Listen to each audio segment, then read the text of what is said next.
All right, welcome to episode 307 of the Artcasters. This is the show where we talk about like the ins and outs of cartooning, graphic design, illustration, and particularly focus on comics and animation.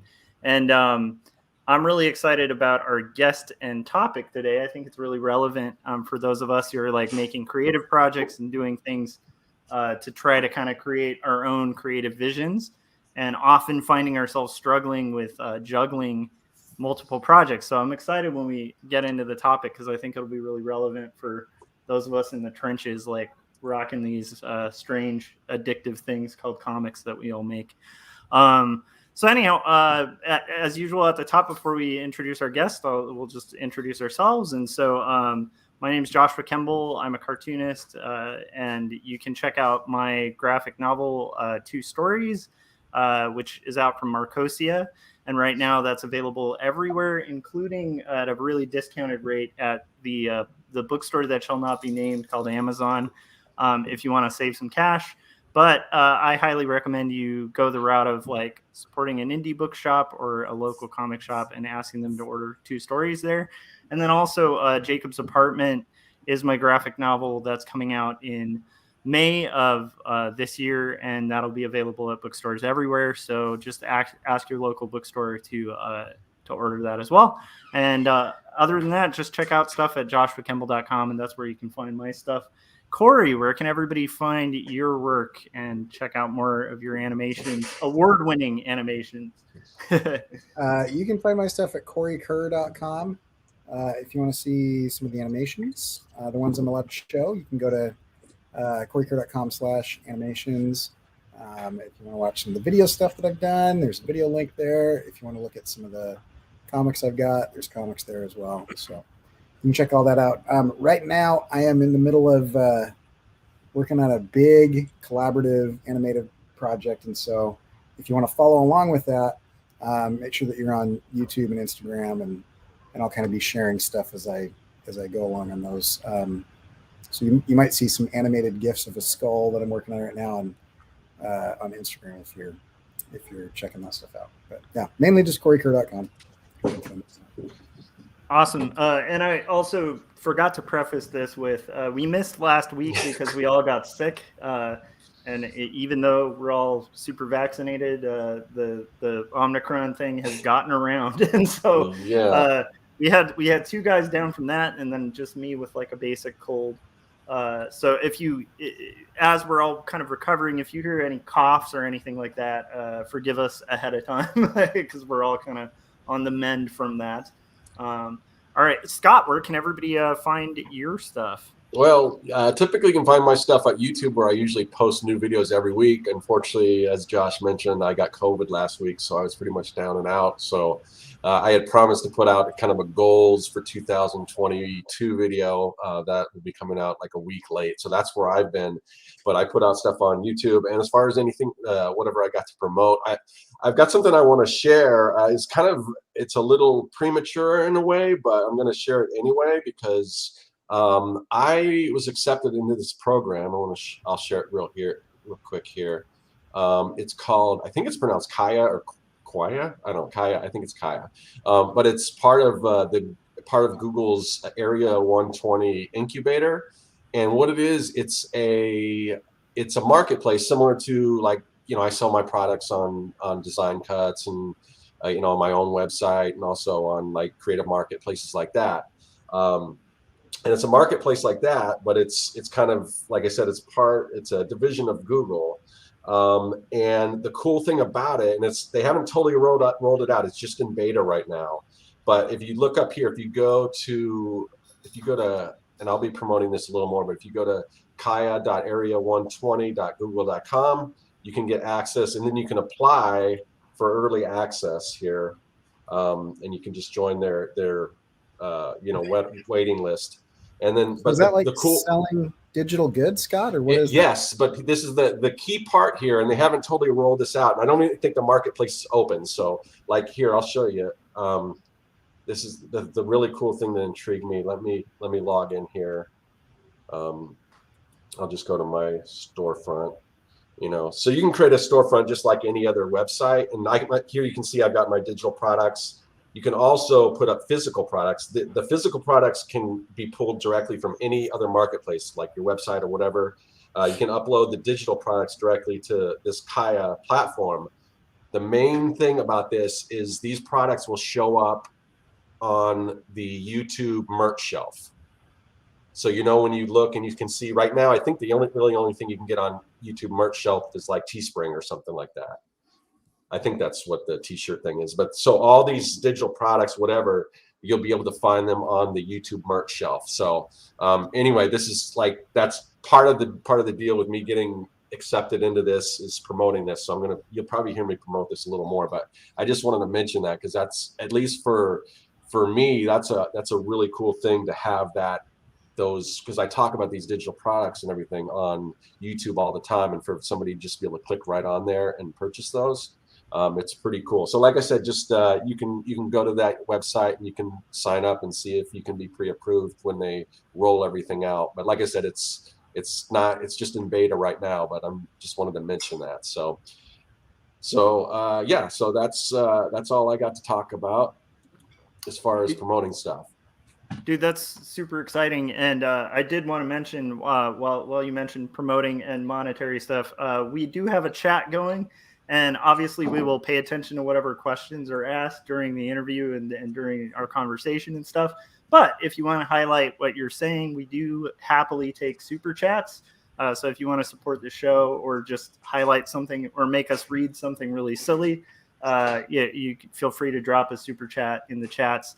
And also just with, of course, don't say anything that is demeaning to other people, that kind of thing, or demonetizable stuff. We obviously won't read that on the show.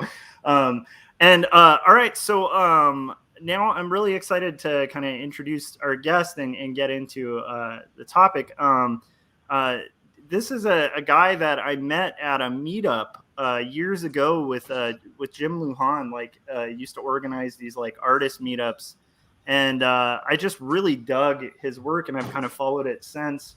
And I think from the time that I met him to now, he's put out like 4 or 5 graphic novels. It's kind of insane. It's kind of insane. And I mean, to me, it's really mind blowing. The work ethic that you have, and also like the fact that it's all really quality work.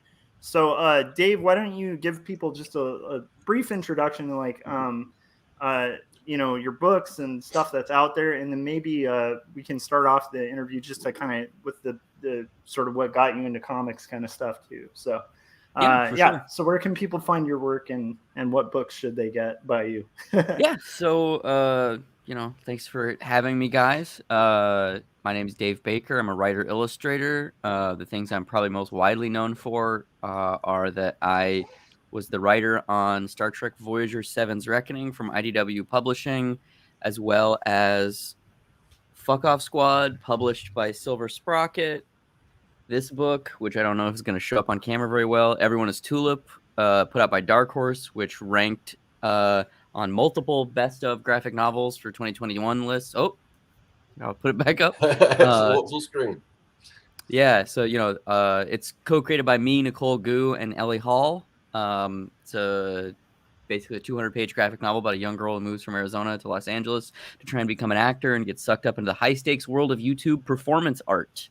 I'm very, very excited by the reception that it's received. It's done very well. I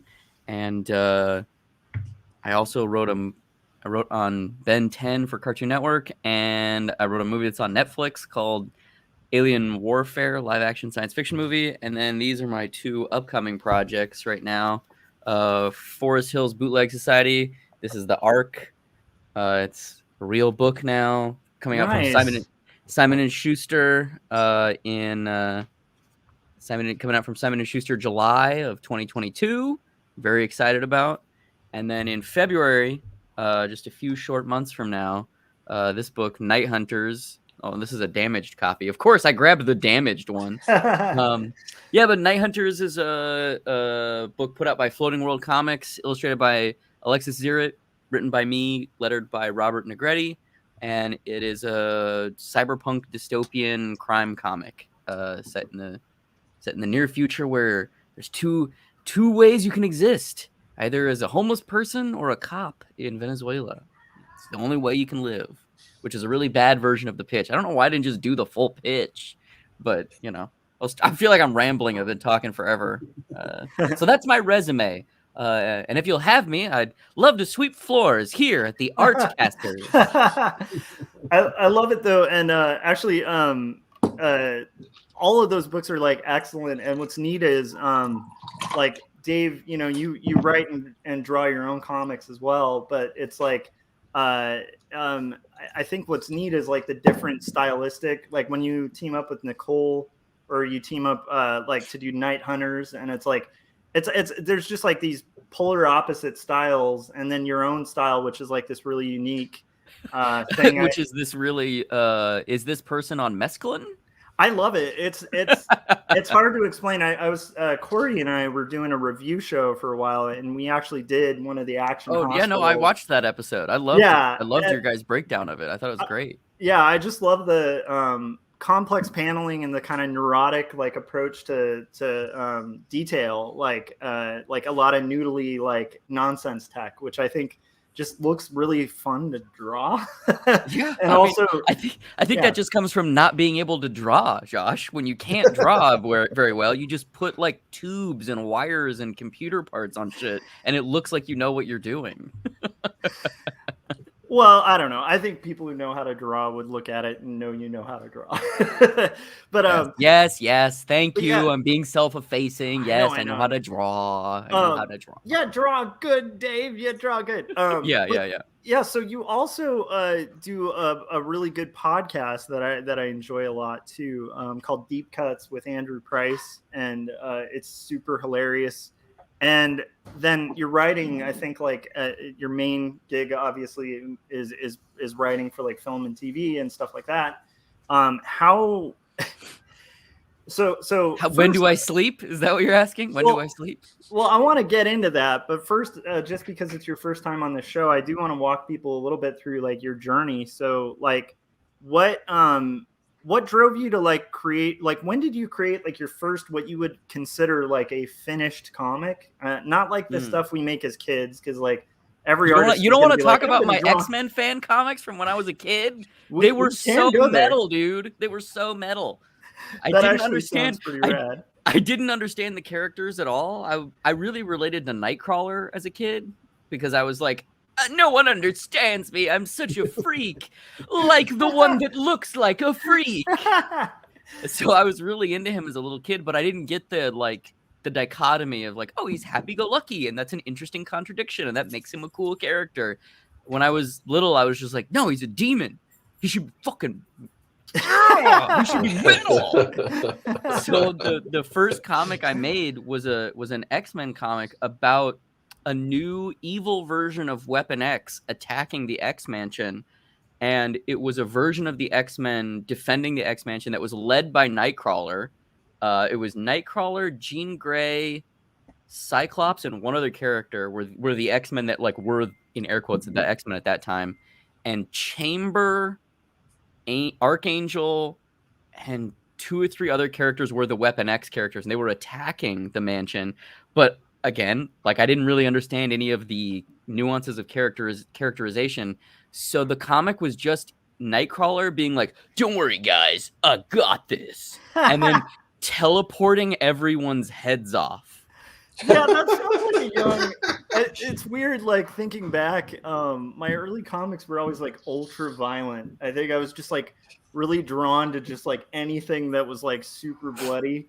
Yeah, and so it would always be like a character who's like, this is like Spider-Man, except he like, blows people's brains out or something, and you're like, well, and I remember like my dad being kind of confused by that stuff, and now that I've gotten older, I'm like, I don't know why he was confused, because everybody's had that like that 7th grade metal moment, like like you need the darkness.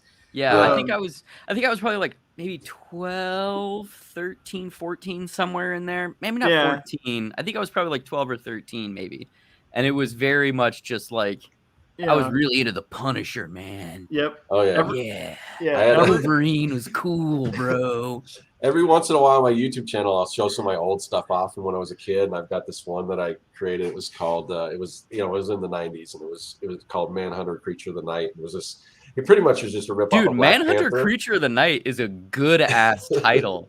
Well, I kept having to change it because they kept coming out with things of that name. So it was like there was a Manhunter book, but originally it was called The Predator, and this is as a kid, before even Arnold Schwarzenegger's Predator came out. So I had to change the name, but it was basically he would look kind of like Black Panther, but he had this tail with a spike, like a spade at the end, and he would stab people with it and stuff. So, but I show this off on my thing, and every time I show it, there's people in the chat like, "Oh, how can I get a copy of this?" Like this, it's really not that good, but it's. But That yeah, sounds like a. So there's still people that love that. They must be in that same phase. That love Oh that yeah. ultra. But I love that stuff now. I still look like most of the bin diving shit that I do at conventions is that like that's the stuff I'm looking for. I'm looking for like weirdo power comics. Oh and, yeah. Weirdo like black and white explosion things, outlaw books. Like that's the I've got like a Faust issue right like on my wall right there, and Hell yeah. like to give you to give you an idea of how bad my taste is, or how eclectic my taste is. Above me is a 1992 Phil Winslade Big Guns retail promotional poster that is approximately 3 feet by 2 feet, and then to the left of it is an issue of Captain Victory by Jack Kirby. Underneath that, Phantom Patriot by Richard McCaslin, the real-life superhero who was a conspiracy theorist and was convicted of arson and attempted assault for trying to burn down the Bohemian Grove in real life. When he was in prison, he made comics about all of this stuff. And then Faust by Tim Vigil. That kind of like, it's like, I love that stuff, and then I love like Gillian Tamaki and Sophie Campbell, Wet Moon, and sad indie, Eleanor Davis comics. Yeah. I mean, I'm not surprised by that. By the way, shout out to Power Comics YouTube. I keep telling people to check that out. It's fantastic. It's a deep dive into like comics. I'm literally wearing a Steve McCardle shirt right now. Yes. Yes. Yeah. That's so good. Vendetta, Holy Violator. Is that what the character's called? Vendetta, Holy Vindicator, Holy Vindicator, Holy Violator. I don't remember. Yeah. Whatever. Vendetta is his name. Yeah. Oh man, at the most metal character of all time. Oh yeah. Dude. So okay, cool. So like, what would you consider your like kind of first comic where you felt like it was like printed and professionally done? Yeah. And how did you get there, and what drove you to kind of get into this drug I've been business? kind of doing that my entire life, but they were like, I never could make the jump in between. I've made a, in air quotes, fully finished comic in my sketchbook, to taking it, getting it fully digitally lettered, taking it to the print shop, Xeroxing, whatever. I could never navigate that gap as a preteen and teenager. I couldn't figure out the technology side of that. But I worked at a comic book store in high school, and there was a like art meetup with a bunch of people on Wednesdays after the shop closed. And they were, just a bunch of like local artists, all ages, all skill levels. Typically speaking, they were who you would expect would go to a comic book store. They were kind of older white dudes, and a lot of them were really nice, and they were like, "Oh, you're like a aspiring art student. This is, George Bridgman. This is, you should check out, Will Eisner's comics and sequential storytelling. Like, you should really like take this seriously." And I was like, "Oh yeah, I'm really gonna, do this." And they started doing anthology stuff. I did anthologies with them, and then through doing that anthology, I met a local printer. And that is how I kind of started self-publishing my first anthology. I did like a one-man anthology or two-man anthology. It was me and one of my friends. We did an anthology called Childish Delusions of Grandeur and Superiority. Oh yeah. That's that Eisner shit right there.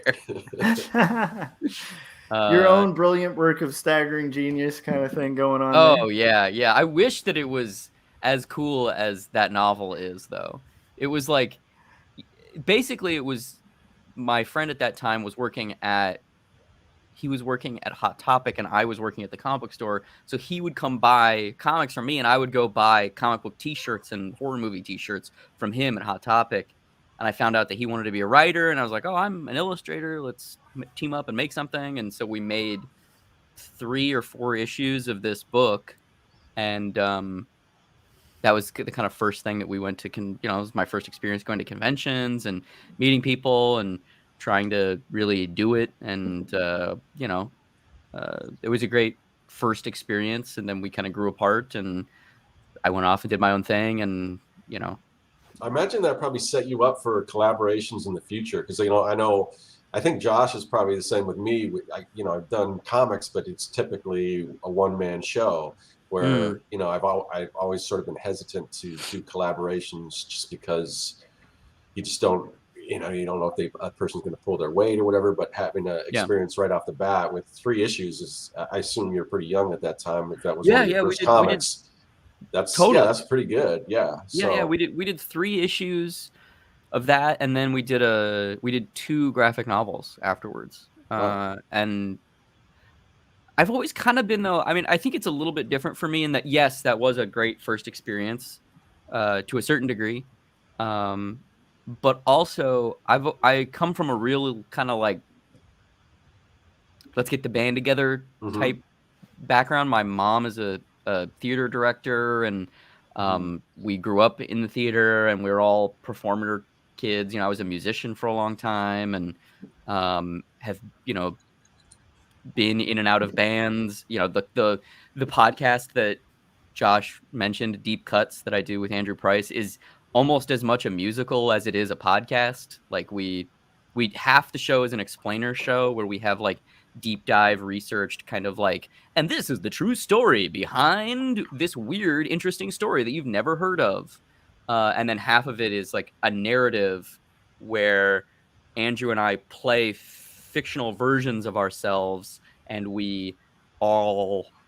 there's like a large cast of characters, and we have actor friends who play those characters, and every other, in air quotes, narrative episode is a full musical, where Andrew writes original music, and then we both sing. And so I kind of just come from that background of like, let's get the band together and put on a show, even when it's a comic and no one else is going to see the show. It's more fun when it's, let's all get together. Like I used to, pre-pandemic, I used to throw art parties where I would just invite 20 or 30 illustrators over to my apartment, and we'd all like get pizzas and hang out and draw. And yeah, that's what I'm trying to get back to doing this year. That's one of my goals. Fingers crossed we can. Yeah. Fingers crossed I know. we can. That was my original plan. Now I don't know what the way things are going right now, but we'll see. I love, Dave, I love what you did to kind of gamify some of those meetups, though. Like Shitty Watchmen is one of the funniest things I've seen. Shitty Dark Knight too. That was made with like just jam sessions, right, with other artists. Basically, it started. The Shitty Watchmen was the first one, and it happened because basically Nicole Gu, my frequent collaborator, had never read Watchmen, and I don't think you need to read Watchmen to make good comics, but we had been talking about it, and she had started reading it, and she was like, "Oh wow, the writing is really good," and I know that's what everyone latches onto, but like Dave Gibbons's layouts are amazing. And so she was doing these little studies of Dave Gibbons, just his use of spot blacks and his balloon placement and his pictorial plane to figure relationship studies. And she said, wouldn't it be funny if we just made a whole book that was like this? And the next day was New Year's Eve party at one of our friends' houses where all of our artist friends were going to be there. And I was like, I think we're going to do this.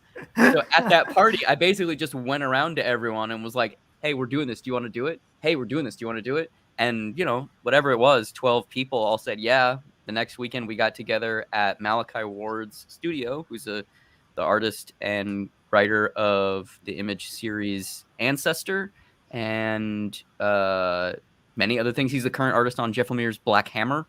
We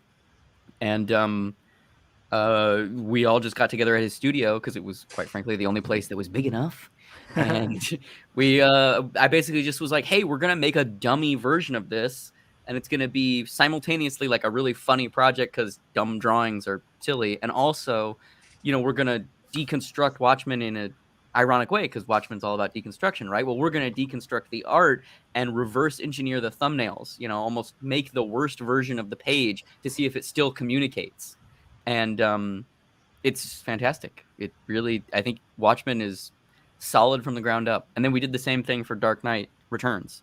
Less good. The drawing, that's not fair. It's not less good.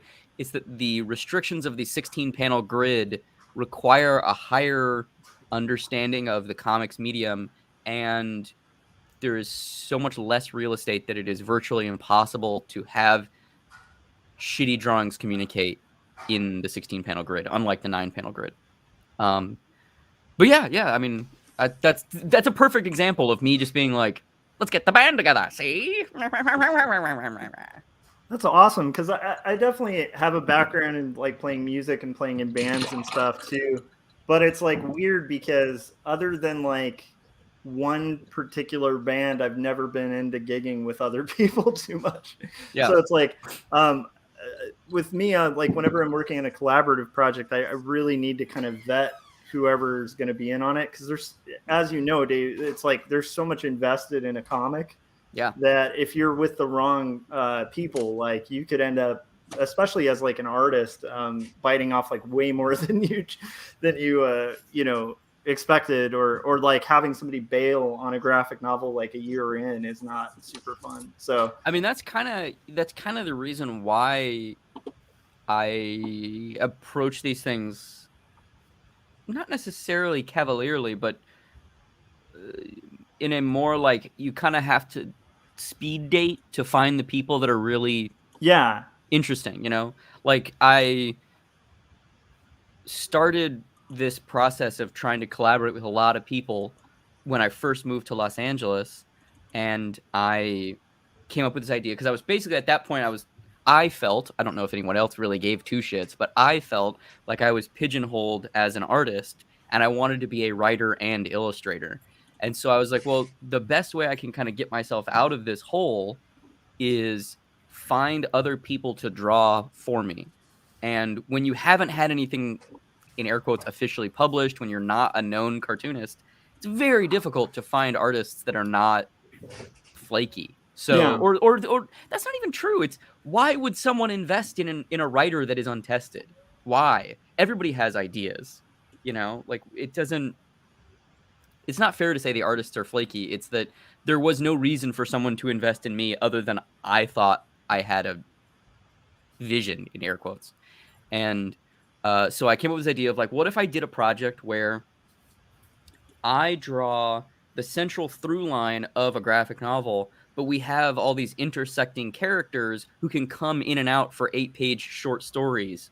And then I'll find illustrators that are at my level to do that, and that'll make me look like more of a writer than if I just, in air quotes, write and draw my own thing.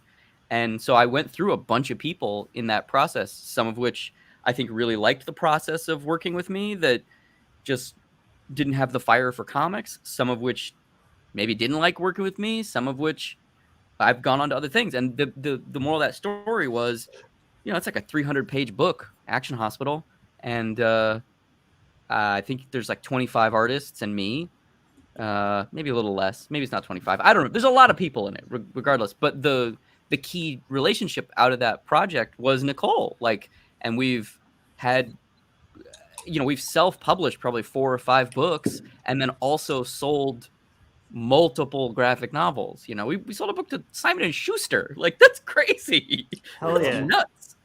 And so that's kind of what I guess I relate to what you're saying of like, you have to vet people.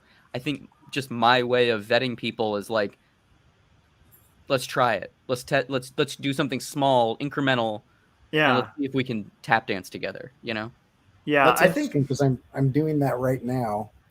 I I invited about 25 people to collaborate on this animation with me. About 15 of them said that they would. And 2 weeks into it, there's about 6 of them that have showed up. And give it another 3 months, and there'll be one. Right? Yeah. So it's a 3-month project. Yeah, but that also, like, that's a perfect example of, like, it's the funnel of kind of artistic seriousness, right? Like, are you in this to win this? Or do you really give a shit? Is this the only thing that you care about? Because if it's not, well, you know. Yeah. For me, I generally, like, you know, because I've been a freelance illustrator for a long time, it's like I even stopped taking comic work just because the pay in comics is awful, which everybody knows. Yeah, but it's terrible. Like, so I was like, if I'm going to invest the time into making a comic, it has to be something I really believe in. And so up until like this year, when my sister had this like script that's brilliant, she's been a professional writer for, you know, over a decade, writing for like newspapers and stuff like that. But she had this like historical fiction script that was just like sitting in her back pocket. And I was like, I was working on drawing a bunch of books, and I'm like, my literary agent was like, do you know of any other like stories that you'd want to work on? And I was like, well, there is this like really cool script. Like I would dedicate a couple of years to making that. And we pitched that out and just got signed for that. But it's like, it's going to be a deep project because it's like 200 pages or something, which for you, Dave, you could do in a weekend. I don't know about that. I don't know about that. But anyhow, it's funny too. It's honestly, not to cut you off, but just, it's funny that you say that because I'm literally in that process. Nicole and I have just sold another project, and it is right now, the projected page count is 190 pages, and I've been pacing around my apartment for the last 2 weeks, just kind of like, fuck, all right. Okay, fuck, all right. All right. And it's not even that, it's not writer's block or anything, you know, I've climbed this mountain before. It's not that. Yeah. It's more of the how do we not repeat ourselves? What are we bringing to the dance this time? How do we differentiate this? What were the lessons from the last thing that went well? What were the lessons from the last thing that didn't go well? How do we build on what we're doing in a way that feels natural to the audience, but it will also be new and fresh? How do we build this engine so that it keeps going on the same track but in an unexpected direction, as opposed to just, oh, they're doing the same thing they did last time? So that actually does segue really nicely to kind of the main topic, which is like you've done quite a lot of graphic novels, and like you know, you mentioned Action Hospital 1, the sequel Action Hospitals like were drawn, I believe, completely by you, right? Yeah, the sequel, both of them, volumes 2 and 3 were drawn. Well, volume 2 was penciled and inked completely by me, with a few post-production assistants to help me with some Photoshop stuff. Like there's a bunch of page turn mechanics in that book where it's almost like basically almost animation to a certain degree, where there's like 2 150 page long I just call them page turn mechanics. I don't know how to describe them. They're basically like a flip book where it's the same background, but I drew like 30 or 40 different foreground elements that move around. And so it's like a character they'll be getting in a fist fight, and like they'll move around in the environment and stuff will get knocked over and they'll be punching each other or whatever. Those are great. Wasn't there something you did with Nicole too? Was it it was like a bunch of full page. Yeah, Nicole and I did a graphic novel that's all just that. It's called Suicide Forest, and it's like a spooky home invasion story, basically. That's all one background, and it's like a one-act play almost. It's a smart way to do it, you know. So when you were doing those, like, what are the page counts though for like the like the page counts for Action Hospital 2 and 3? Like the page counts for Action Hospital 2, I think, was like 275 or 300. I kind of don't remember now, because it was like I think it was like 80 pages of sequentials and then 2 100-page or one. Yeah, they couldn't have been 150 because it's not above. So they were probably about 100 pages each for those page turn mechanics, and then like a couple interstitial pages to tie up the story and everything. That's kind of crazy though. So that's a lot of pages. Bro, I spent 3 months just drawing heads. You know, the villain in that story is this giant 10-headed demon where it's a head with a head on top of it and then a body, and then that head has 10 heads or 9 heads or whatever it is. And like I spent literally 3 months just penciling and inking heads. It was so stupid. Like in the middle of that, Nicole was just like, "What are you doing? Why are you doing this?" And I was like, "No, it's gonna be so funny." She's like, "I don't think anyone thinks this is funny but you." And I'm like, "But that's why it's even funnier." Well, I mean, I do think like it does work though, because sorry, is that the I'm gonna blank out on the amount of heads. Is it the 9.5? Yeah, it's 9 3/4 headed demon, which is purely So for copyright purposes, because there is an actual villain in a very famous tokusatsu called the 10-headed demon. So I was like, oh, I'm just gonna steal that character, but he'll be the 9 3/4 headed demon. It's funnier that way. I just think that's great, and you are correct in the sense of like the meticulous detail in that book sell the story. Yeah, I mean the art, just like the fact that you redrew every head. That's like it's not funny if you use stats or you just kind of like Photoshop an arm different. Yeah, you have to, in order for that to work, in order for the production value in air quotes to really hit home. Yeah. There needs to be the subconscious, just like, why did this person redraw this head 100 times? This is insane. The first time I was clued into that idea of like redrawing panels rather than just copying and pasting or like photocopying or whatever, was like, I think when I was the first time I read Acme Novelty Library by Chris Ware, and there was a building scene. It's this really tall panel. It's a page that's split into 2 really tall panels. And it's like a building, like a crazy skyscraper ruled out in very like meticulous Chris Ware style. Mm-hmm. And then the same exact shot, one has like Superman at the top of the building. The other is like Superman had jumped off the building and there's like... Oh yeah, I know that. I know what panel you're talking about. Yeah. Mm-hmm. And I remember looking at it so exact that it looks like it's just, he like lightboxed it or faked it or whatever. And then I started noticing these like little incongruous like things, and you start even noticing that little double point of the ruling pen like kind of splits off at different points, and you're like, holy crap, he redrew the whole... I had that moment of like, he redrew the whole thing. Yeah. And I thought about it for like 3 days and was like, why would he redraw the whole thing? And then I was like, he redrew the whole thing to give me that. Like, for an artist who looks at it to just be like, you jerk. Like, and you thought about it for 3 days. Yeah. So I'm like, I do that for that reason. Even if it's completely meticulous and ridiculous, I try to redraw every single panel. I mean, I just to be clear though, lightboxing something, I would still count lightboxing as redrawing it. That's not the same as just and I like photostats too. Like I'm not saying that photostats are bad.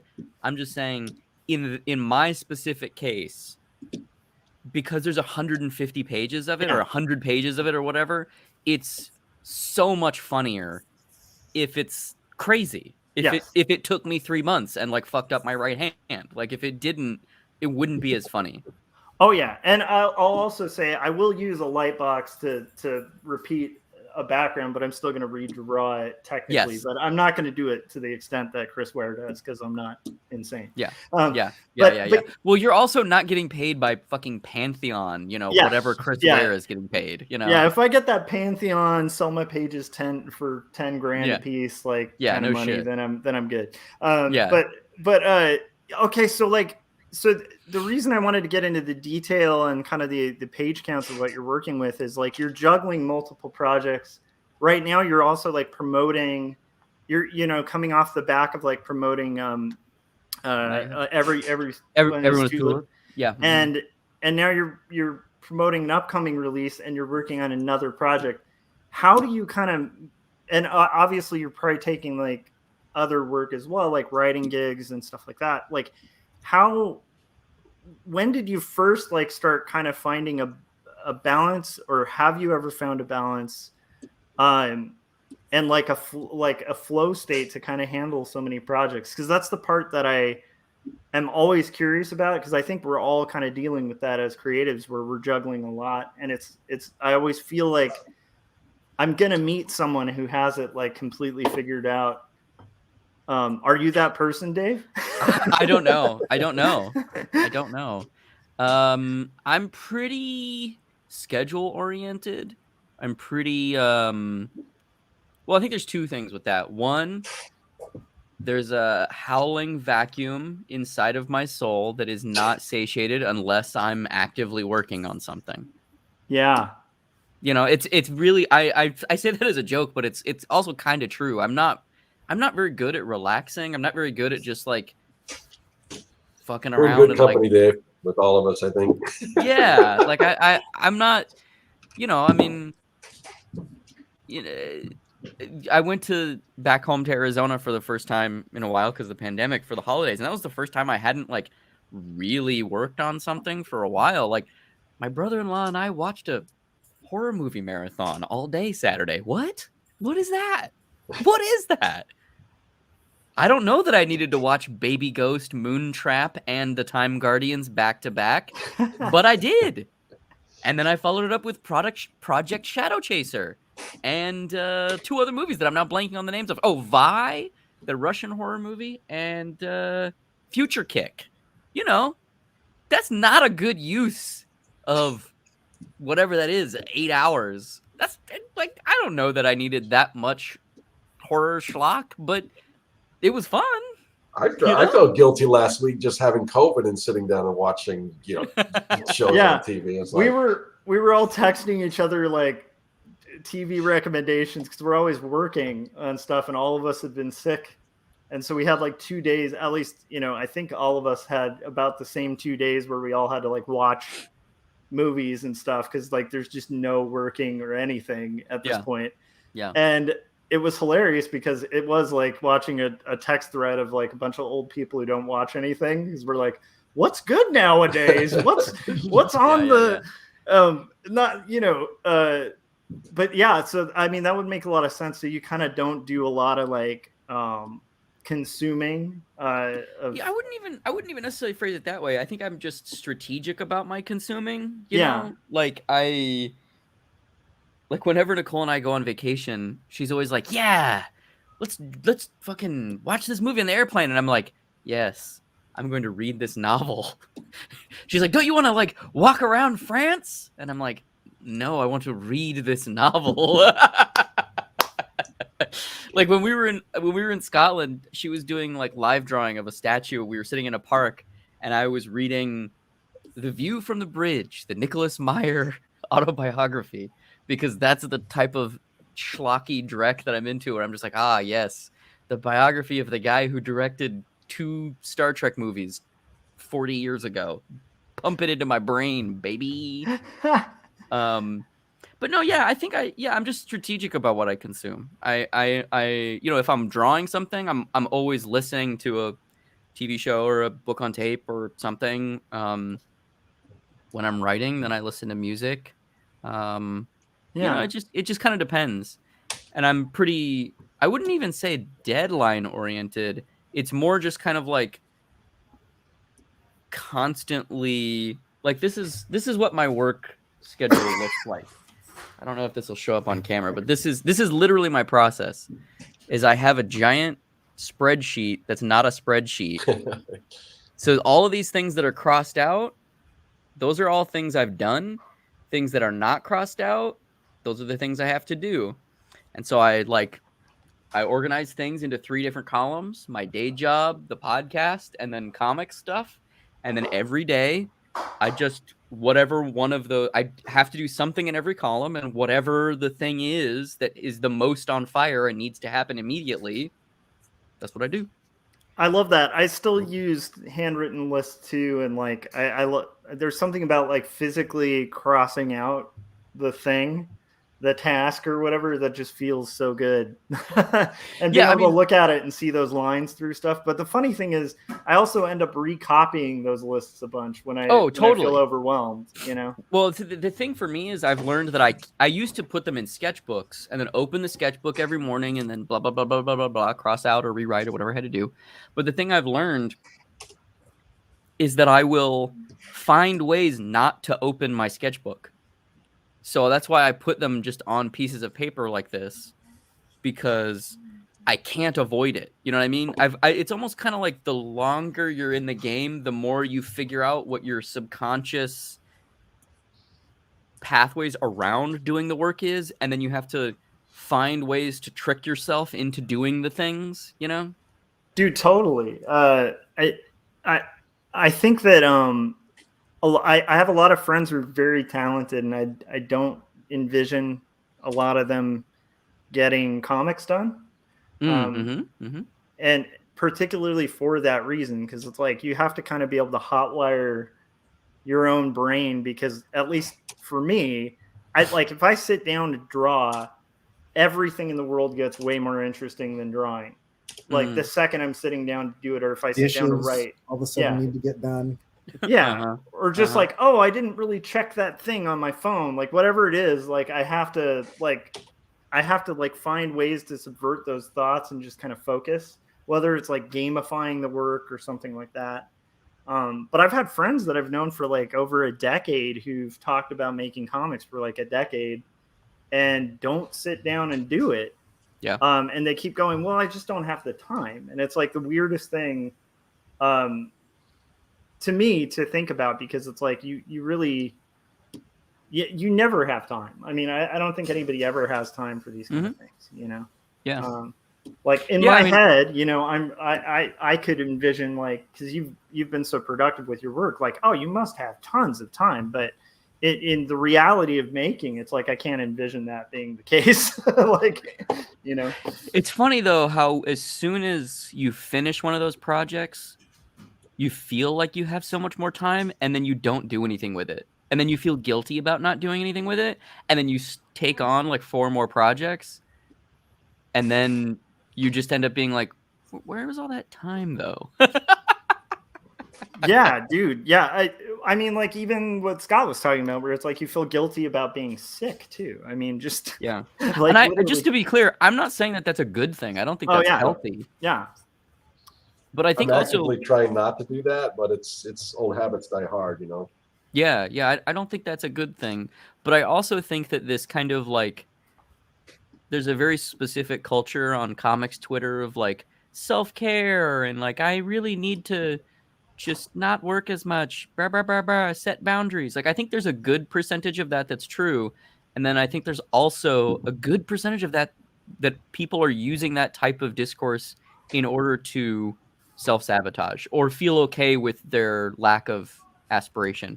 And I think that would be, I think that's okay. I think it's okay not to want to work at a drawing table for 50 years for the rest of your life. Yeah, that's probably sane. I'm fine with it as long as you don't talk about wanting to do that. Yeah, that's fine. If you're cool, if you want to watch 40 hours a week of Netflix and just get home from a day job and not do anything, I don't have a problem with that. But don't tell me about all the projects that you wish you had time for. You know, like I agree. I actually kind of like am trying to strike this balance for the last couple of years of getting like, you know, kind of like I kind of bought into like the worship of busy, kind of the cult of frantic production, you know, to where at the detriment of my arms and my spine and, you know, my neck and everything. But I still think you can be as productive and not be as frantic about it. And I think that's where the balance comes in, is you're still doing stuff, but you're not like really proud and bragging about like how little sleep you get and how, you know, like you're not like, I don't need to go on Twitter and be like, yeah, I got 2.5 hours of sleep last night, you know, and It's like, well, I should probably still try to get 6 to 8 hours of sleep, you know, and like eat right and, you know, move around physically every once in a while. But at the same time, you can still get that stuff done. And so like, it's like anything for me is like the pendulum swings so far that it's just a pointless, it's a pointless thing at that. And so like, I agree with like the moderate message of what they're trying to say of like, you know, like you shouldn't work yourself into an early grave where you're just this hunched over Mr. Burns, you know, that dies at 42. But at the same time, do you need 6 hours of relaxing every day? You know, probably not. You probably don't need to like, I don't know, watch TV for 6 hours a day, you know? Yeah. Because I mean, that's kind of the balance for me is like sit back and enjoy some stuff every once in a while, but also you can still get a bunch of stuff done. Yeah. So yeah, but I mean, you know, moderation. That's intrinsically un-American of you. Yeah, I don't know that moderation is possible. I think it's a constant state of recognizing when you're out of whack, you know, in one direction or another, you know, and just kind of making those little adjustments. It's a bizarre thing because like for me, it's like I don't brag about not sleeping. I don't sleep as often as a lot of my friends. And it's not something I bring up a lot. It's just like the reality of like I art direct and then I make comics and I want to make full graphic novels and I hope to make more than like 2 in my lifetime. Yeah. And so it's like that time like has to cut out of my sleep a little bit. There's also the side effect too of like, I'm sure you all know people who are very unhappy and unfulfilled and their dreams have passed them by. Oh yeah. That's its own type of, you know, corrosive behavior, right? Where you 100%. Whether it's true or not, they feel as though they have missed the window that will allow them to do the thing they want to do, which personally, I don't know if I buy. I feel like if you're still kicking, tomorrow's a new day, man. Yeah. But the side effect of not being creative, of being a creative person but not being creatively fulfilled, that's a real thing, man. I've seen so many of my friends and people that you and I both know, Josh, kind of being in that boat where it's like you're still telling yourself you're climbing a mountain, but you're just like hanging out in a lazy boy. Like, come on, man. I know you're not doing this thing. You would be so much happier if you were just kind of like, I'm not really doing that anymore. I'm doing this other thing now. Yeah. And like, well, and that's what I'm talking about is Josh saying that he doesn't brag about not sleeping. I think that's the point. Like, you're getting work done and you've made some sacrifices and chosen like some parts of your life, you know, because you could also cut out time with your son, which you're not willing to do, you know, or sacrifice time at work, which would probably hurt your ability to produce, you know, provide for your family. Yeah. But like the point for Josh is he wants to get the stuff done, not be recognized for not getting a lot of sleep. And that's where I see a lot of people on Twitter and YouTube is they want people to pat them on the back for all the sacrifices they're making rather than like, I made some stuff. Look at it. It's cool. For me, that's the difference. It's the showmanship of the. We should qualify though, because if they're in college, like you guys should be bragging about how little sleep you have. That's just the college experience, right? If you're not bragging about lack of sleep in college, you're not going to college. But it's like, I do think that it's better. I mean, I had a moment, and I think Dave, I think I might have talked to you about this because that first meetup I went to with Jim's, I was just getting back in the flow of doing comics again. I had taken about like 2.5 years off, and it was mainly because my son was just born, and so it's like I was figuring out how to be an art director, which is like an insane career compared to like sort of being a creative. Like designer or illustrator, it's a little different. And there's political stuff and all this weird stuff you have to figure out. At least I did. And then I was like navigating that and just kind of being a new father. And so I took like about 2 years where that's all I did was just like, you know, the day job and the kid. And I found myself like 2 years in, and Cory has a similar story to this. But I found myself like 2 years in just feeling this like anger at my day job, like, because I was like, this isn't the crap I want to make, you know, that kind of thing. which is I think a telltale sign that you're not making your own creative projects. If you're working somewhere and you're maybe writing something you don't want to write, and you're like, oh, this isn't the thing I want to write. Well, you need to be doing the thing you want to write, like, regardless. And so I did find myself actually like losing my effectiveness at work and in my personal life just because of the fact that I wasn't doing the thing that I feel I'm here to do. And it's like, so I've actually felt that like for a year or two. And like, because of that, like I intentionally prioritize making this stuff because it's like you were saying, Dave, it's like, I don't know if it's a good thing, but it's just the way I'm wired. Like I have to be making stuff to be content, kind of as content as I get, you know? Yeah. That's a fascinating thing. So okay, you've got these lists to balance. You're,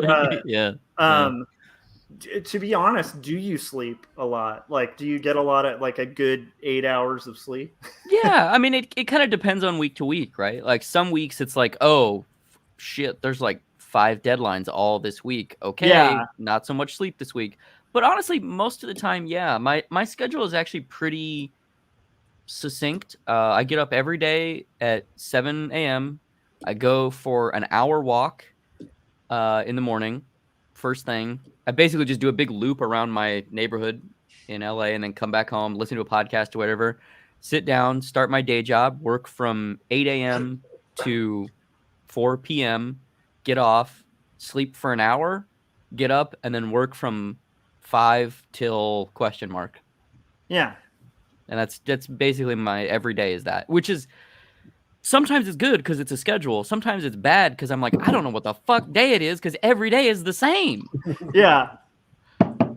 It's interesting. So with that repetition, do you think that's part of your personality? Like being able to kind of do a similar routine like each day or? I don't know. I mean, the routine itself is just a framework for what's going inside of it, right? So some days the day job stuff is really hectic and there's lots of scripts to approve and lots of stuff to write. Some days it's less hectic. And it's more just kind of like, oh, this is the project that I'm working on for the next week. Sometimes the personal work is like, oh my God, I have to write 200 page graphic novel in a month. How am I going to do this? And then sometimes it's like, oh, I'm just plugging away slowly at this thing, whatever it is. Before we left for Arizona, the holidays, December was pretty crazy. I drew 34 pages of the book I'm drawing in 8 days. That 8-day period was one of those, oh, there's just not sleep. Like there's just none. Yeah, those come up, man. Especially deadline days. It's just like you're gonna have those times. That hurts my wrist just hearing that story. Though. Yeah, that sounds brutal. Yeah, it was not a good period, but it was good. I like those periods to a certain degree because you're like in a submarine, you know. You're like the batten down the hatches. You know, you've got whatever it is that you're gonna eat for this period of time, and you're just gonna do the thing because I knew that the contract was coming in for this thing I'm doing with Nicole, and basically from January to March I'm going to be working on this project. So if that issue hadn't been done before January, before we left in late December, I would have to pick it up mid issue coming back, which I was just like, those, you can feel that they're never good when it's like, oh, look, they're in a zone. This person knows how to draw the main character. The world building is so great. Look at these little details. And you can feel when there's like, you know, projects that somebody's been chipping away at over a long period of time, you know, and it's like, oh, they drew 2 pages in 2018 and 16 pages in 2017. And it's like, oh, everything just feels like stop and go. I mean, most comic book readers probably wouldn't know that, but whenever I find those projects like that, I'm like, oh wow, this person didn't have the luxury of drawing this in one go. Yeah, it's interesting. sometimes that's the case, and then there's those rare exceptions like a Jason Lutz or like Charles Burns, where it's like I can't, like, you know, Black Hole. Like if I look at like the first page and the last, they're like, Yeah. I don't see any. Or even Eddie one. Campbell. Like Oh, Eddie yeah. Campbell, like that project took 18 years, and it looks the same in the beginning and the end. It's wild. It's amazing. It's enviable. Yeah, that's a good point though. So do you find that like you're often in scenarios where, like, for instance, you just, you know, sign this contract, you have a book you're trying to wrap as well or get progress on. Yeah. Do you find yourself often in moments where you're like, oh, I've totally got this, or in moments where you're like, oh, I've totally got this publicly, and then you're like, oh crap, what did I get myself into? Well, I guess I just have to do it. Bro, when we sold Forest Hills to Simon and Schuster, Which, by the way, congrats, that's huge. Thank you very much. I'm very excited about it. The book came out really great. Nicole's artwork has leveled up. The story is a very personal one. It's all about religion and small town and small town dynamics and pornography. So, you know, right in my wheelhouse. But the process of making that book was, I didn't have I was so broke when we sold that book. I didn't have a computer. And so what I would do is I would go into my day job. I would go into my day job in the morning, leave to go work at the Hollywood Bowl, and then either get off the Hollywood Bowl and go back to my day job, or go into my day job on weekends to use my work computer to write this, which I probably shouldn't say publicly, but I just did. So whatever, they're fine. and mid writing the book is when Alexis and I, for a variety of scheduling reasons, had to launch the Kickstarter for Night Hunter. So I was trying to write a 200-page graphic novel, work 2 jobs, and run a Kickstarter at one point. And that was all without a computer. That was, oh man, it was insane. It was not a good period. But weirdly, like, does it seem like not a good period now, or is it just one of those moments of like looking back and being like, how the hell did I do that? A little bit of both. A little bit of both. I have a little bit of nostalgia for it, but most of all, I would honestly, it would have been fine if I just had a computer. If I had a laptop that would have allowed me to write the book at my house, it would have been fine. But having to go in to my day job and just emotionally go into my day job to work on the thing that is mine was so like, it was very hard to get yourself in that right mindset in order to be able to write I could effectively. See that. Well, because I remember driving to my buddy's house at like 3 a.m. and parking in his driveway because I didn't have the internet at the time, and I needed to steal his Wi-Fi so that I could like submit something or download something. And the whole time I'm like, I wish I had enough money to have the internet right now. Yep. Sorry, Josh, I cut you off.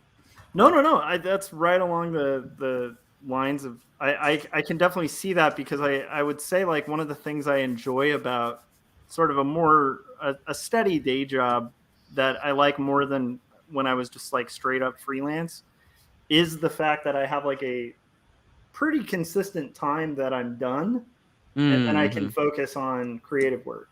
Whereas like when I was freelance, I would often be working on stuff similarly. Like sometimes it was really fun and cool and like very much like my style. And, but sometimes it was just like money work. And regardless, like I'd catch myself just doing professional work all the time. And because I'm a bit of a workaholic, I wouldn't know how to clock out either. So like it's really hard too, because you're like, well, I could take the next 2 hours and draw this dumb Spider-Man drawing that I've had in my head for 2 weeks, or I could work on the logo that I'm getting paid to make for this shitty law firm or whatever, and then I wouldn't have to work on the law firm thing tomorrow. Yeah, exactly. Or it's just like a money thing where you're just like, oh well, I could like work on my own thing, or I could make this extra whatever. Whereas like for me, like having the consistency helps with like being able to be like, okay, I'm going to focus on like the money concern stuff not being there. You know, I mean, obviously there is, like, we all want our stuff to be successful, but it's like, you know, when you're writing slice of life comics, you know, you hope they work, but you're not necessarily expecting to like cash in like Dave Pilkey money, you know. You but say it's- that, but that's what Raina Tegelmeier makes. Hell yeah, dude. This isn't literally there's a slice goal. of life, but also like nobody's wearing spandex in this shit. Hell yeah. Like, it's just a comic about people being sad and watching hentai. Well, dude, you do actually do a lot of like kind of even your sci-fi Same always for has this. like a coming of age or sci-fi Oh, yeah. twist. Like all of Yeah. your stuff is very much, I'd say, like in that realm. Yeah, completely. So I actually had a question about that, because it seems like, and this is something I'm super curious on with most creators. It seems like a lot of the projects that you take on, there's no clear like way to make money off of it at the start, right? You know, it's not like I'm gonna be like, yeah, I'm gonna set out, you know, follow this trend. I think this is gonna happen. You know, you got charts out where you're chasing hashtags or whatever. So when does the money consideration come into it for you when you're doing that? I mean, it seems like you're making these things because you want to make them and you love them, and it just, you got excited. I don't know that anybody was beating down my door for a comic about a YouTube influencer and the trials and tribulations of becoming famous on the internet. Like, I don't think. By the way, you guys should read that comic. It's really good. And the paneling in that, holy crap! Like, thank you. Yeah, like. Well, that's not really thank you. I mean, some of it's me, but 90% of it's Nicole. Yeah, I was gonna say, like, I think that's more Nicole, but then again, I do think you must have had an influence in it, and I think you guys must influence each other, because it's like I definitely see some paneling tricks that she's using that I've seen you use in Action Hospital. Completely. And I see a lot of overlap actually with your guys' stuff. But yeah, sorry, back to Cory's question. Anyhow, so you were saying that money wasn't like a huge consideration. It's just like writing kind of for, like, just the story you kind of feel compelled to write, or? I mean, I think that the answer to that question is more like I get really interested in a person, and then think and discuss things with that person of like what they're interested in and want to draw. And that dictates a lot of, in air quotes, subject matter, which isn't really that important to me. Like all of the genre trappings of whatever the project is that I'm doing are, to me, emotionally are interchangeable. It's all just aesthetics, you know, like Darth Vader in a Hawaiian shirt is still Darth Vader to me. Like the root core of that is, you know, the emotional stakes of the human who's lost his way, right? The person who's given into his lesser impulses. And it's cool that he's wearing like a samurai helmet and has a laser sword, but I would be just as happy if he was like a balding, middle-aged, you know, literature professor or whatever. Like it wouldn't, the aesthetics of that stuff is a little kind of not what I place value on. Nice. Which is, I think, very apparent when looking at when you're looking at things through an aesthetic lens. A lot of my work appears very different, but when you read a bunch of it, I don't think it is very different. I think they're all stories about human frailty and about trying to navigate gaps in personal growth. You know, that's probably, if there's a central theme, a lot of it revolves around questions of how far would you go to be whatever it is that you're trying to be, whether that's a dystopian cyborg policeman in a post-apocalyptic Venezuela or a 19-year-old influencer in Los Angeles. They're just kind of shards of a different, light reflecting through crystal shards in a different way. And so the commercial side of it is always the trickiest. It's always the piece of it that really takes the most figuring out. And to me, the only thing I really care about that is I want to own my work. That's the guiding principle. So whatever I have to do to ensure that we can tell the story we want to tell, and I can co-own it with the illustrator or own it if it's something that I draw. So that's what it is. Does that answer your question, Cory? I don't even know.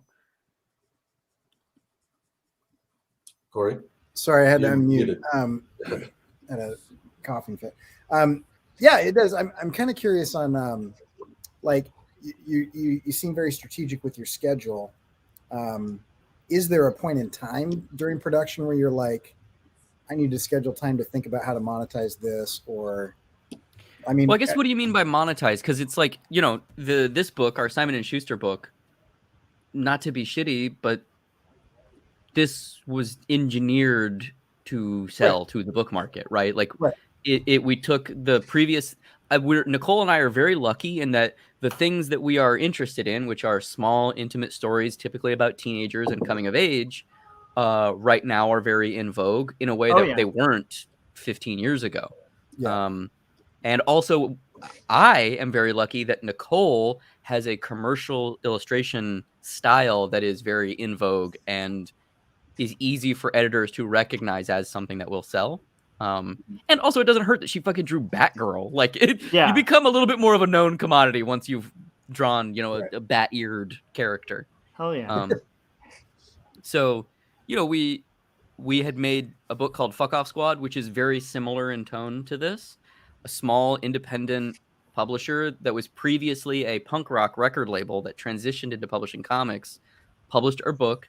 It did well enough, you know, it got places, people saw it, it was critically acclaimed to a certain degree, and then we got a literary agent and started pitching books, and we basically sold this as like, we're gonna do Fuck Off Squad, but we're not gonna have fuck in the title. You know what I mean? It's gonna be sad gay teenagers and romance, but they're also gonna be selling highly sexualized anime, which is in no way hentai. It's just anime. Definitely not hentai. Legally speaking, it is not hentai. I love it though. I think where Cory's driving at is like, obviously it's I think it's commercially viable, right? What you're doing, obviously. I mean, like I think he's more thinking like how much of your day do you focus on? Like, so for instance, pitching a book, like there's something I've been putting off for like 2 weeks for my book coming out in May. And I keep pushing it like every week where I have to send out my publisher is sending out press releases, but I also want to be proactive, send out a release myself to my own contacts and stuff like that, reach out to people, all of that. There is that whole element to promoting a book where you have to like do all of that. Oh man, it's a pain in the ass. I have a giant spreadsheet of like every retailer in North America. I email them when new books are in pre-order periods. I print book plates, hand mail and sign book plates to people. Like it's the worst. Is it a real spreadsheet or like a handwritten one? No, a literal I wish that I could have a 3,000 or 2,700 or whatever it is. No, the real reason it's a literal spreadsheet is because I have it hooked up to my Gmail so that I can mass email programmatically all of these retailers, and I don't have to send 2,700 emails. I can set my Gmail to send 500 emails a day because that's the most Gmail will let you send to all of the retailers to be like, hey, remember Star Trek? No, you didn't sell any of those? Oh, okay. Hey, remember Everyone Is Tulip? Oh, you didn't sell any one of those either? Fuck. Hi, it's me. You're definitely gonna lose money on me, but come on, let's party. So I guess like what I imagined like Cory was kind of getting at was like that part of it. How much of your time do you have to dedicate to that? And is that part of your list? Like it is part of my list, but there are periods of that. You know, that I'm not always in huckster retail mode. Yeah. Because thankfully there are periods of time where the pre-order windows are open, and when they're not open, they're not open. So you don't have a reason to be pestering these poor retailers who are being pestered by other creators trying to get them to sell their books. And in terms of the pitching thing, like the pitching thing is this weird beast where you're kind of it has a lifespan too, where you're kind of either waiting for somebody else to give you an asset that you need to be able to pitch, or your agent needs to approve. So, you know what I mean? Like there's all these kind of like floating things. So I can't be constantly pitching all the time. There are periods of time where it's like, oh, and now we're going to pitch this project and I'm going to send it to all of these contacts that I have. Or now we're going to pitch that project. Oh, no one else wants this one either. You know, that kind of thing. Oh man, that sounds like I mean, proposals are fun when you get into them, but it's like just the idea of having to sit and do proposals for like longer than like 1 or 2 projects that maybe can float up every once in a while. Like I don't know if I could stand that. Like, no, it's the worst. Yeah, because proposals that's a whole roller coaster in itself too. And at this point, Nicole and I have the same conversation every time. Our conversation is, hey, wouldn't it be cool if we made a book like this? Yeah, that's awesome. Let's start a pitch document. Okay. And then I come up with something, and then our agent very correctly says, guys, this isn't enough. You need to include X, Y, and Z. And we need to position this over here, and we need to do that. And then I always am like, why the fuck can't these publishers understand that I know how to make books? Like, they need everything spelled out for them? And then Nicole goes, yes, I hear you. I see your frustration. Yes. So just figure it out. God damn it. And that's what it is every time. I love it. It sounds like a good collaboration there too. That's cool. So yeah, I don't know. If you find yourself in a position where have you found yourself in positions, it sounds like this will be a yes, but where you've said yes to too much and then now you're buried, or is that just basically constant? I don't know that it was constant. I think I usually have a pretty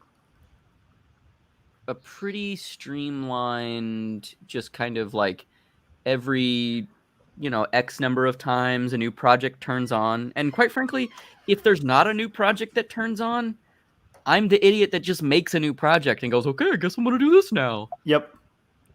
Like, I finished drawing a graphic novel in November and sent all the files off to the editor and the designer. And they have been, the book has been being built basically, right? It's being, I don't have any part in that. And so I'm like, well, I'm not going to have anything to do for like the next 3 months while this is, I guess I'll just draw another book. So I started drawing the book that I had written previous to this one that I had, stepped away from for a minute, which is like, why do I do this to myself? I don't know, because I love comics and they're the greatest art form in the history of mankind. And, I love it.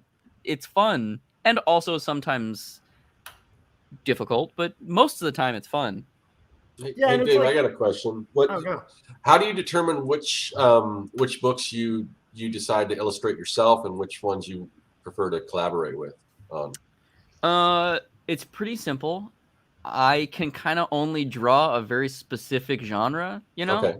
So the way I draw is basically kind of like, what if Jeff Darrow and Shotaro Ishinomori got crossed? So it's a kind of like American indie comics kid who read too much manga in high school type look with a ton of details. And in my heart of hearts, I want to draw like Nicole. I want to draw slice of life, sad kids in art school. Like my favorite comic, one of my favorite comics is Wet Moon by Sophie Campbell, which is about a bunch of sad art girls in design school in Rhode Island. It's basically like hipster, hipsters smoking cigarettes and like having romantic problems. Like that's what I want to draw. I'm just not good enough. Like I can't make a fucking car look like a just 2000 Honda Civic. Like I got to put like laser guns and like, like battle damaged bullet holes in it to make it look cool. And so I end up kind of making those stories, the in air quotes emotional stories or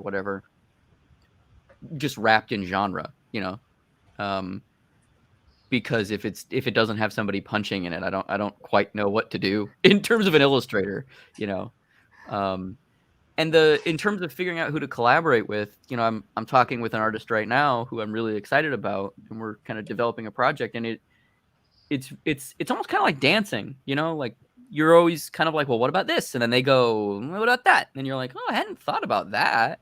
And then, you know, you're kind of building a thing together, you know, like, and that's a really fun and unique process. And, you know, when it works great, it's the best feeling, because it really you feel like there's no way I could have made this by myself, because the other person has brought at least 50%, if not more. And I feel that way about Alexis's work and Night Hunters. Like, I never would have imagined that this book would look anywhere near as cool as it looks. You know, his coloring style is so great, and his world building, just in like his general aesthetic, you know, I mean, it's just I didn't even try to, I mean, I wrote specific things in the world of like, they're gonna have a lot of propaganda, here's a fake propaganda poster idea, but he's the one who, like, you know, he's from Venezuela, so it's very like, this is a very personal book for him, and he created a lot of the characters. Like, this is a very rare exception of, like, it's almost reverse Marvel style with this project, where, you know, he's from Venezuela. He immigrated here about 15 years ago, and Venezuela, I'm sure everybody here knows, has a lot of problems right now. And so because of that, he really wanted the book to be dystopian in a unique way for Venezuela. And that doesn't even necessarily mean like, this is a Venezuelan history lesson. He didn't want that. He wanted us to make something that was influenced by the kind of giants of the cyberpunk and hard sci-fi traditions, but he wanted to take it and then just putting it in a new setting of Venezuela and starring all people of color really forces you to change things and ask different questions of these characters. And I was really excited about that. I was really excited about because he's had these characters. He's been drawing Sombra, the main guy with the hood and the one eye. He's been drawing him since like 2012, which is almost 10 years ago. And, you know, my initial thought was like, oh, I don't know, maybe he's going to be slightly intransigent, because I know if I was drawing a character since 2012, I would have very specific ideas of who the person was, what their legacy would be, how they would interact with the world. And it wasn't that way at all, really. He was very open to it. I think the biggest strength in Alexis's portfolio is this very raw aesthetic that I was jokingly referring to it as the Tijuana Bible Kirby, where it's this kind of like weird, everything feels just kind of seedy. Even when he draws nice things, it's like just seedy looking. It's very organic feeling, which is, I think, a really interesting contrast when all of our primary characters are cyborg enhanced, you know, warriors. Yeah. And, you know, we both also had, like, we became friends really because of our love of shitty movies. And like his twin goals initially were like, I want to make like a canon action movie. Like, I want this to be like cheesy and schmaltzy and sarcastic like that. And I want to tell a cyberpunk story set in Venezuela, to show that cyberpunk stories don't have to take place in Tokyo or Los Angeles. Yeah. And I was like, sign me the fuck up, buddy. Let's do this. That's awesome. It's really, you know, our book, to get into a little bit, is about, in the near future in Venezuela, there's this law that gets passed where if you want to run for public office, own property, or have a child in a hospital, you have to have been a police officer at one point. And this law just stratifies the youth and the elderly and basically everybody instantly, where it's like there are two classes of people, cops and everybody else. And everybody else are usually like junk traders, drug dealers, you know, kind of bottom of the bin of society, in air quotes. They all live on the streets. They're all living in kind of self-made favelas, much like in actual Venezuela has, you know, favelas everywhere, right? And the book follows two adopted brothers, one who chooses to be a police officer and one who chooses to not be a police officer. And the book kind of follows these two characters as they kind of wax and wane through the underworld of Venezuela, where one of them gets into an accident when he's a kid during a police raid where a building falls on him and large portions of his body have to be replaced with cybernetic enhancements. And his dad cuts this deal with like a local organ splicer guy where he's like, I'll do whatever you got to do. I'll sell you my organs incrementally to keep him alive. And so there's this kind of like, all of these characters are slowly getting sucked deeper and deeper into these kind of tide pools of the decisions that they've made. And over the course of the 4 issues, we see them confronting each other as adults and kind of having to reconcile with all these decisions. And maybe both of them aren't so happy with the way things have turned out. And I just genuinely would not have gotten there at all if Alexis hadn't introduced those key variables of like, you know, I was the one who was like, we need to do this like a 2000 AD comic, you know, like let's do like John Wagner, Judge Dredd, but in Venezuela. And he was like, fuck yeah, man, I love it. And I was like, great, let's do this, you know. And I think once we kind of figured out what that tone was, yeah, he immediately was just like, oh, you get it. I'm gonna leave all that bullshit to you. I don't care about that. I just want to draw like machine guns and stuff blowing up and skulls. And he did, and it's great. That's like a beautifully drawn book too, and it's collected as a graphic novel right now too, right? Yeah, the trade comes out February 22nd in comic book stores everywhere, from Floating World Comics, and Portland representing. Yep, and I'm mailing out anybody who backed our Kickstarter. I'm mailing those out currently. There's only like I think 30 or 25 people left. Awesome. Because they won't fill out their surveys, Josh. They won't fill out their surveys. I love it. Cool. Well, I think it's pretty incredible the amount of stuff you do balance. I think the cool thing that you were mentioning before was like the idea of people, and obviously we're getting close to the end. But I think one thing you mentioned kind of in this was the fact that you did those like 30 pages and you decided to kind of troop through it without sleep because you knew how people like will read that.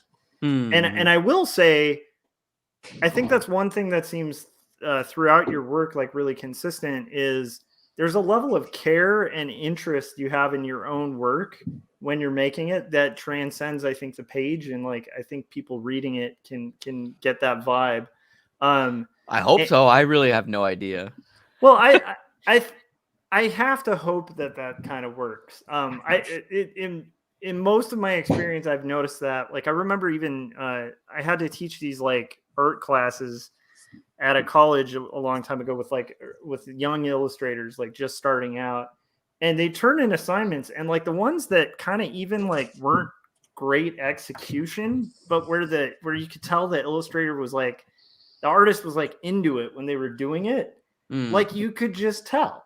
And there would be stuff that was like proficiently rendered and you could tell the student didn't give a crap about it. And it's like this weird unspoken thing where it's like, I don't know. I do think that kind of thing translates. The way I would phrase that is there's a thing that a bunch of my friends and I refer to when we're talking about schlocky low budget movies. Yes. Where we refer to it as the passion. Yes. Where when somebody is trying to make a movie, but they don't have all of the necessary equipment, or they don't really have good actors, they don't have the money to make the thing they want to make, but they're just forcing reality to become the thing that they need. That's the passion. Yeah. You can't really define it other than just the feeling of a movie is like, oh yeah, that person had the passion. And yeah, like I recently watched the David Pryor movie Night Wars, which if anybody hasn't seen, it's fantastic. It's fantastic. It is a exploitation movie that is basically a clone of Nightmare on Elm Street crossed with Apocalypse Now. It is fantastic. Okay, where do you see this? What is it called? It's called Night Wars. Night Wars. It came out in '87. Oh, really? Okay. And David Pryor directed it. David A. Pryor, noted schlockmonger.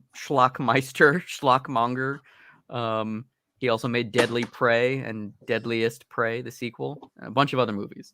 But that movie is like a perfect distillation of the Passion to me, because it's basically just like three guys running around in the woods and then using their apartments as the other sets. And it's fantastic. The plot is there's 3 GIs in Vietnam, and 2 of them escaped a POW camp, and they left one of their friends behind, and now they're having nightmares about their friend. But then they realize they can interact with the past through their dreams. So they get suited up. They get fucking suited up with guns and helmets and shit, and then they go to sleep. And then they time travel back in time, and they're trying to rescue their POW friend, and they're killing the same 3 Asian stuntmen over and over and over again. It's the best. Oh, okay. See, and what I love about that, like, that's a perfect description, because even when it's bad, it's good. And it's hard to fake that. It's really hard. You can't fake it. It's like Sharknado and Velocipaster or whatever that. Like I don't care about that stuff. I love when somebody's genuinely trying to make something great, and they either don't understand it or just don't have the means. That would be like a Birdemic or something like that, I would imagine. Yes, but not Birdemic 2, because Birdemic 2 is exactly what we're talking about, where they tried to make a shitty movie. I love it.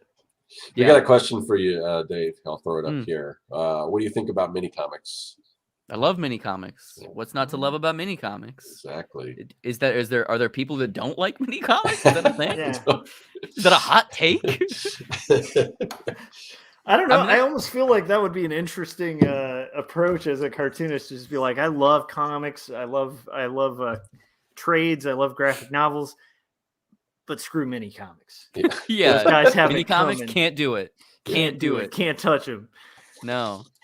Yeah. No. I hope that that's what comes across, right? And I think I think to put a pin on what you just said about, like, whether it's true or not, I don't know. But if someone were to read my comics, they might feel that there is a level of care there that isn't always in comics, especially stuff that's made in the assembly line system of the big 2, is that 9 times out of 10, when I'm writing a comic, I'm not actually writing. I mean, I am writing the plot literally about whatever the thing is, but for me, it's always a metaphor. Whatever the main character is going through is either something I've experienced or one of my friends has experienced. There's always the kind of like, oh, you're reading a story about a guy fighting a 10-headed monster. I'm making a story about something completely different. And I personally know that when I'm reading those books, that's what I love. And so that's what I try to put into my own work. I love that. And that also ties into something we always talk about on this show, because we make all kinds of comics here. I do like a lot of slice of life, like autobio schlock. And Scott does like an all ages comic about kids versus zombies, basically, and it's great. Cory makes like insane comics about like seafaring mythology, and like goes more on this like very sci-fi fantasy bent, and quite often makes like dystopian future type stuff. But it's like one of the things I love about all of those genres, if they're being done well, I think, is like everybody at some point is pretty much just writing autobiography. Some of us are more on the nose about it. Yeah. But I love that. And that's really been a pleasant conversation, man. Well, thanks, Dave, for joining us and like talking a little bit on this topic. And of course, we had to do kind of a broader survey kind of thing on your career a little bit, because it's your first time on the show. Yeah. But yeah, we really appreciate it. Where can everybody find your work? Also, where can they like check out your podcast, which I recommend everybody subscribe to? Obviously, it's a good show. And as Dave mentioned, they do full musicals. This last one was I'm still processing, like the finale episode. But I will also plug the notorious musical episode where you guys did like a full out musical of the history of Napster. Yeah, we did a full 2-hour musical about the history of Napster. I mean, it's and here's the thing. This isn't like we just kind of jokingly had a musical. It's like it's very well produced. Like Andrew didn't sleep for like 2 months. Like he played every instrument on that. We hired a professional drummer and we hired a professional producer to mix the sound mix. Like it was. Oh boy, there's a reason why the musical finale this year was not a full explainer musical and was just a narrative musical, because we could not kill Andrew, even though I miss my friend Andrew Price, who was defeated by the big villain of the season, the Bad-Voted Eye Fisher, and is no longer with us. Oh man, R.I.P. Andrew Price. We miss you.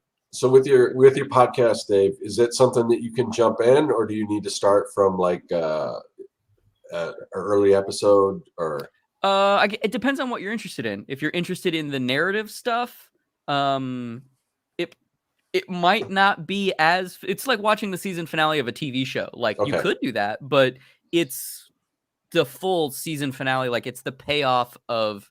Basically, every season of the show starts in January and ends in January, or December, January. You know what I mean? So we do a full year of story that arcs.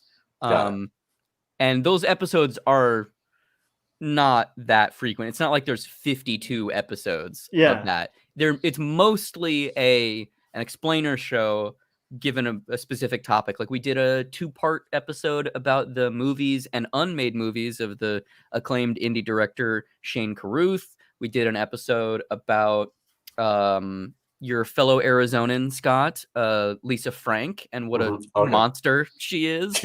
I almost took a job there. I almost moved to Tucson, and then I was like, I don't know. I think you dodged a bullet, man. Yeah. I think you dodged having heard that episode. Yeah, you definitely. Yeah. So I would say the majority of the show are those explainer episodes, but sometimes within the explainers, there's a larger narrative fabric where we play boy detectives who were failed child actors who now host a podcast. And sometimes they're just that. Basically, all of our holiday episodes. So anytime there's a Halloween episode or the holidays, Hanukkah, Christmas, Kwanzaa episode, we do big narrative things, and those are usually musicals. It's the show well produced. Thank you very much. That mostly is Andrew. I just show up. That's not true. I don't just show up. Nobody just shows up in this process, as you can tell from listening to it. But yeah, the show's called Deep Cuts. You can find it wherever you find podcasts. It's on every major, Apple Podcast stream. Spotify streaming service. A personal favorite episode of mine is I'm a huge fan of the writer Earl Mac Rausch, the reclusive genius behind the feature film failure Buckaroo Banzai Across the Eighth Dimension. And we tracked down both Earl Mac Rausch and the director of the movie, W.D. Richter, and we got them to create a new story for Buckaroo Banzai. And we got 2 of the original actors to come back and play characters from the Buckaroo Banzai universe. So there's a big 2-hour explainer all about the history of Buckaroo Banzai, why it failed, and then the 3 unproduced potential sequel spinoff things that were tried to get off the ground. And then there's a 10-minute narrative radio play, basically, where it's me, Andrew, and 2 of the actors from Buckaroo Banzai playing their original characters. And that whole scene was written by Earl Mac Rausch. Okay, so what's that episode number, or what's it called? It's the Buckaroo Banzai episode. It's just, Okay, I think it's just called Buckaroo Banzai. Okay, all right. Cool. Yeah, I'll but definitely check I that out. love that. In fact, I'm actually reading this right now. I don't know if anybody's read this, the Buckaroo Banzai novelization. Nice. Oh no. If you're into Buckaroo Banzai, I assume they have to have brought it back in comic book form since. yeah, but No. did they really? I mean, they did, I don't know. but Yeah. did they really? I don't know, because I didn't. I'm not talking. I mean, just it seems like anything that has any sort of cult fan following or something has a comic book adaptation nowadays. Moonstone has done a couple things, and Marvel put out an adaptation around the time of the original movie. Yeah. They're just okay. let's just put it this way. Earl Mac Roush to me is Buckaroo Banzai. Without Earl involved in some way, other than if I was writing it, I just don't. It's just not.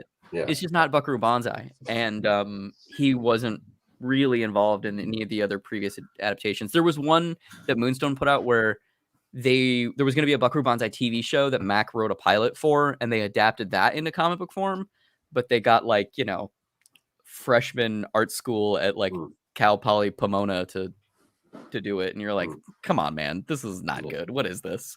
But anyway, the novelization is fantastic because it's not a novelization.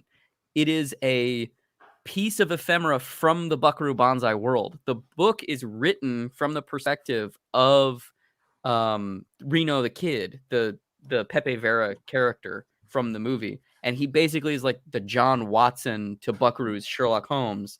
And so the whole book is about the events that this book pretends that the movie that we saw was a movie adaptation of the event, the real event that Buckaroo went through.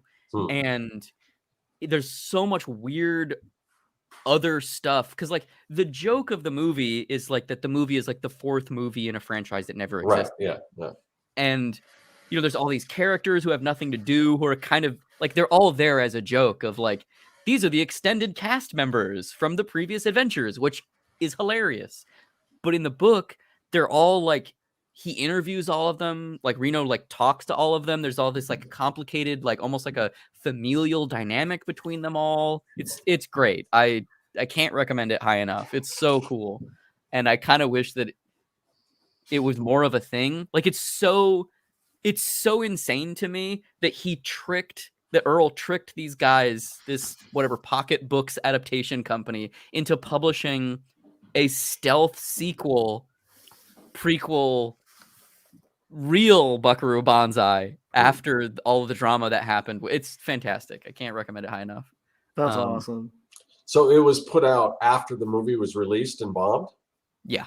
Okay. Interesting. Yeah. Dude. Yeah. And it's so cool. It's so cool. But yeah, so the podcast can be found anywhere podcasts are. Deep Cuts. My books can be bought at heydavebaker.com or in bookstores. If you want to go get Everyone Is Tulip, that'd be cool. I'd appreciate it. Because my name's not Jeff Lemire, so I got approved Dark Horse that they didn't lose their shirt printing my weird comic about influencers. Oh man. Yeah, and I'd encourage people just check it out online too, and just you can read it all. You can literally read it all for free at everyoneistulip.com. Yeah, because those spreads, I mean, I think just for honestly for anything, if anything, just to see some really interesting dynamic layout, I mean, it's beautifully drawn.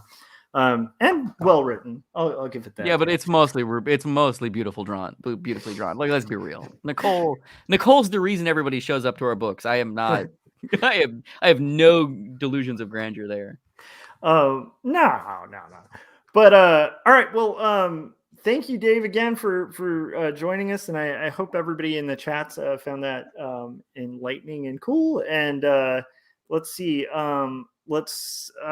Cory, I think you're on mute. I don't know, but where can people find you, sir? You can find me at corykerr.com. And I'm on Instagram and Twitter and YouTube. Awesome. And then I am going to have Scott close out because obviously it's he usually mentions the mailing list and all of that stuff. Even though it's slightly on hiatus, it's still worth keeping the format there. So yeah, you're on my channel. If you haven't yet, hit subscribe, hit the bell, all that fun stuff. Like, comment, do all that social media stuff, and pick up 2 stories, graphic novel about journey with depression and mental illness, and Jacob's Apartment, which is coming out in May, and that's a comic about 2 roommates who are both going through different struggles. One's losing a family member and questioning their faith, and the other is kind of reeling from a past relationship with a professor, and they start finding intertwining connections in their lives and in their physical and non-physical dreams. And I'm still working out that pitch. But anyhow, check out Jacob's Apartment, pre-order it, all that fun stuff. Scott, close us out. All right, yeah. So you can find my stuff at circworks.com. I create comics. I've got a comic book called Young and the Dead. The first 4 issues are up there for sale, both digitally and physically, depending on your preference. But it is a kids versus zombies story. Imagine Goonies meets Night of the Living Dead. Set in the 80s, a lot of nostalgia, a lot of fun. So check that out. And then, like Josh said, we have a mailing list. I don't know if Josh put the link in, but you can still join that mailing list. We just right now we're at our limit on MailChimp, so we're looking at migrating over to Substack. It just ended up getting COVID, so that put that kind of on hold for a while. But hopefully soon I'll get back to doing that. We'll get back to sending out our mailing list because YouTube doesn't always notify people when we go live. So, but you can still join that mailing list, and once it all gets set up, then you will be on there, and you will get notified when we have a new episode coming out. So, definitely check that out because it can get confusing. But the other best thing to do right now, until we get back to sending out that mailing list, is to make sure you're subscribed to all 3 of our channels. Make sure you're subscribed to my channel, Josh's channel, and Cory's channel, because this show that we do, it does rotate back and forth between the 3 of us. So go ahead and do that. Awesome. And we want to thank everyone in the chat too. Yes, we appreciate you guys, and go support indie comics, buy Dave's stuff. All right, heydavebaker.com, and we will see you guys on next week. Bye.